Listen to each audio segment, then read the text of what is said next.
The girl who fell in love with her taxi driver.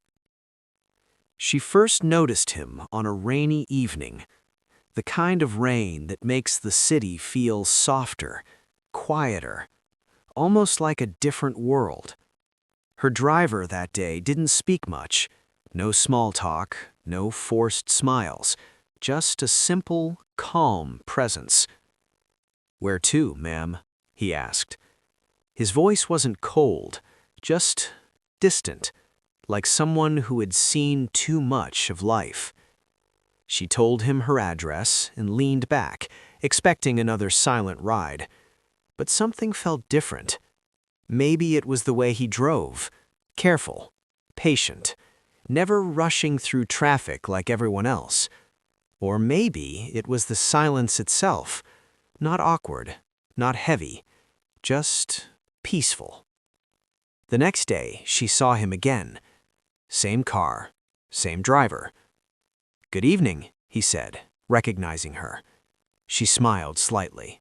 "You again." And just like that, it became a routine. Every evening, after long, exhausting days, she would step into his cab, and for those 20 minutes, the world slowed down.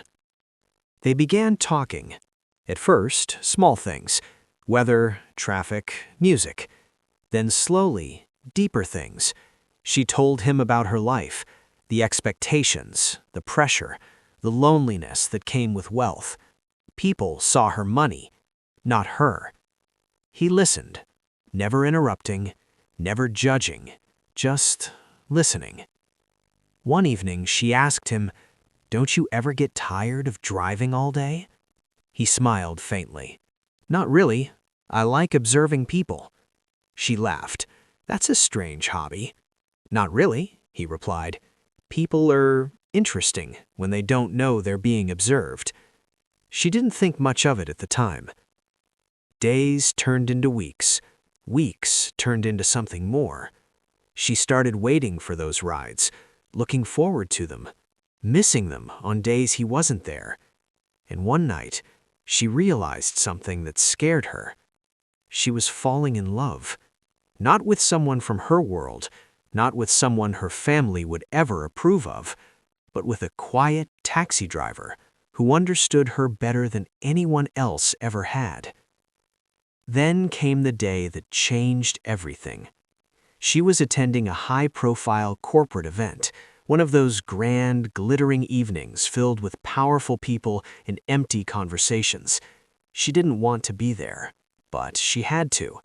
As she walked into the hall, something caught her attention. A familiar voice. "We believe in understanding real lives, not just numbers." Her heart froze. She turned slowly. And there he was, not in a taxi uniform, not behind a steering wheel, but standing on stage in a perfectly tailored suit, confident, commanding, completely different. The screen behind him displayed his name, CEO, founder, billion-dollar empire. The room was silent as he spoke, but she heard nothing, because in that moment, her world shattered. The taxi driver was never just a taxi driver. Later that night, she confronted him. "Was any of it real?" she asked, her voice trembling. He didn't look surprised, almost like he had been waiting for this moment. "I started driving to understand people, to see life without filters, without status." "And me?" she asked. "Was I just part of your study?" He stepped closer. "No," he said. "You were never part of an experiment. You were the only thing that became real." She wanted to believe him, but doubt is louder than love when trust is broken. All those conversations, all those moments, were they honest? He looked at her. No titles, no power, no masks, just him. "I never lied about how I felt." And now she stood there, torn between two truths, the man she loved and the man he really was. "So tell me, if someone hides who they are but loves you honestly, is that love still real? Or was it all just an illusion? Because sometimes the biggest lies hide the deepest truths.